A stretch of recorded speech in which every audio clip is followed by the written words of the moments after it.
आता उद्या सोमवार ऑपरेशन फिक्स झालं आहे. आता मी सांगितलं होतं ना की नाही का मला सुईची पण भीती वाटते की ते ब्लड एवढंसं काढतात, पण तरी मी ओरडते, इन्सुलिनला घाबरते.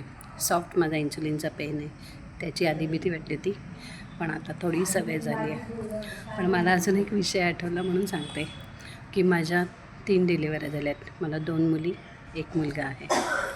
विशेष म्हणजे मला तिघांचे 9 महिने 9 दिवस पूर्ण झाल्यावर सुद्धा पोट दुखलं नाही, कळा वगैरे काही नाही.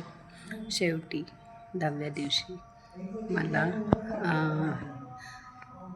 कळीचं इंजेक्शन देऊन वगैरे अशा डिलेवऱ्या माझ्या झालेल्या आहेत. त्यामुळे 9 महिन्यानंतर मी अशी सारखी दवाखान्यात जायची आणि म्हणजे आई मला दवाखान्यात न्यायची आणि काही नाही व्यवस्थित आहे म्हणून घरी जायची. मग शेवटी आई पण वैतागायची की अरे काय आहे, पण तिन्ही डिलेवरी माझ्या नॉर्मल आहेत आणि इंजेक्शनं देऊन कळा येऊन डिलेवऱ्या झाल्या. ॲबॉर्शन नाही, कसलंही ऑपरेशन नाही, काहीच नाही. त्यामुळे माझी ही जी भीती वाटणं आहे त्यातून आता हा हर्निया किडनीचं, तेव्हाही पोट दुखत नाही, काही नाही. म्हणजे खरं सांगा, विचार करा की माझी केस खरंच वेगळी आहे ना, का बरं असं असेल? हा प्रश्न आहेच आहे. आणि हे आठवलं तर म्हणलं चला हा एक व्हिडिओ करूया.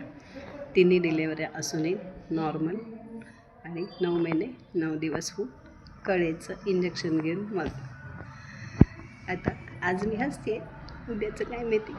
शुद्धीत आल्यावर व्हिडिओ टाकेन.